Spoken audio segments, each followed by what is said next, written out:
Bonjour à toutes et à tous. Pour cette nouvelle vidéo, nous souhaitons, avec Erika Etienne, mon adjointe à la communication, vous dresser le bilan de la saison 2020. D'une manière générale, je dirais que cette saison a bien évidemment été particulière, complexe et contraignante, mais qu'elle a été aussi riche, passionnante et positive. Nous avons attaché beaucoup d'importance, et vous l'avez constaté, à l'animation, à la communication et à la sécurité. Sur le sujet de la sécurité, je vais être bref parce que vous en avez déjà été informés. Nous nous sommes appuyés sur un apport de police supplémentaire par la venue d'une compagnie de CRS, un renfort de collaboration et de communication avec la police nationale, auquel j'étais extrêmement attaché, un renfort important de notre police municipale par des agents d'accueil et de sécurité, ainsi que des équipes de sécurité de nuit sur nos plages et nos campings. Une réglementation plus stricte, plus lisible, accompagnée d'une signalisation plus pédagogique. Et les résultats sont là. Malgré les incivilités constatées, je cite la commissaire de police Cécile Domas, grâce au renforcement de la présence policière et des saisonniers, la délinquance de proximité a reculé de 38% en juillet et de 25% en août.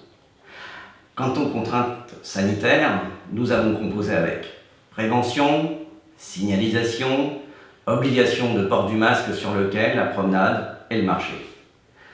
Même si nos décisions ne font pas l'unanimité, et j'en ai conscience, nous continuerons à essayer de vous protéger au mieux, tant sur le domaine public en tant que tel que dans nos écoles ou dans notre administration. Ce que nous a aussi appris cette saison, c'est notre capacité à vivre avec, sans renoncer à vivre. Je laisse maintenant la parole à Erika Etienne, mon adjointe à l'attractivité et à la communication. Merci à vous. Afin de vous présenter un bilan concret de cette saison, nous avons mené une enquête auprès des commerçants pouligannais. Une première, puisque jamais auparavant, la municipalité n'avait mis en place ce type de sondage. 3/4 des commerçants interrogés estiment que la saison a été bonne, très bonne, voire même excellente. Pour l'heure, plus de la moitié se disent confiants pour l'avenir. Enfin, près de 85% d'entre eux se disent satisfaits, même très satisfaits, des mesures mises en œuvre par la ville pour les soutenir, comme l'exonération totale des droits d'occupation du domaine public ou l'extension des terrasses, entre autres. Le commerce est en effet, pour la municipalité, une composante essentielle du dynamisme de notre commune, et il nous apparaît primordial de le soutenir, de l'accompagner et de l'encourager.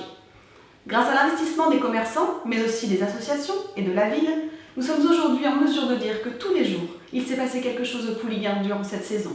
Une quinzaine d'animations ont été organisées dans le bois, une douzaine de visites guidées ont été organisées, 3 concours de château de sable, 4 initiations au triathlon, 5 concerts de musique classique. Pour la première fois, 5 spectacles originaux ont été joués dans l'enceinte de l'école Paul Le Sage. Il y a aussi eu de grands événements comme le Beach Tour, le Port en Fête ou le Salon Vintage, sans oublier les expositions, la calèche, le petit train, les stages de sport, les concours de pétanque, les démonstrations de danse ou encore les concerts organisés dans les bars. Tout cela s'est organisé sur 5 semaines, en conformité constante avec la réglementation sanitaire qui n'a cessé d'évoluer au cours de l'été. Selon une enquête de l'Office de tourisme intercommunal, la fréquentation de juillet 2020 a presque atteint le même niveau que celle de juillet 2019. Malheureusement, un recul de l'ordre de 13% a été constaté en août. Ce sont des chiffres que l'on observe également dans les campings du Pouliguen. Côté clientèle, la fréquentation française est venue compenser l'absence remarquée des étrangers. Les demandes de nos visiteurs se sont principalement orientées vers des activités de plein air. C'est ainsi que le centre de voile, basé au Pouliguen, le CNDPP, a enregistré une hausse de fréquentation de 15%, alors que le cinéma Pax a malheureusement dû faire face à une baisse de 60%.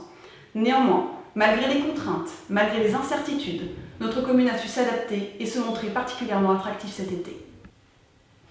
À ce titre, nous tenons à remercier chaleureusement toutes les forces vives pouliganaises qui ont concouru à la dynamique estivale et nous ont permis de vivre une belle saison au Pouliguen. Une dynamique que nous avons à cœur de maintenir, et ce, tout au long de l'année. Mon équipe et moi-même, ainsi que tout le personnel municipal, qui s'est associé et qui s'associe tous les jours à ce travail de longue haleine. Aujourd'hui, nous comptons sur une belle arrière-saison et demain, je l'espère du fond du cœur, un avenir plus serein. Nous travaillons actuellement à la préparation des prochains rendez-vous, notamment des réunions publiques, des festivités de fin d'année, et reviendrons vers vous prochainement afin de vous tenir informés. À très bientôt. Protégez-vous et protégez vos proches.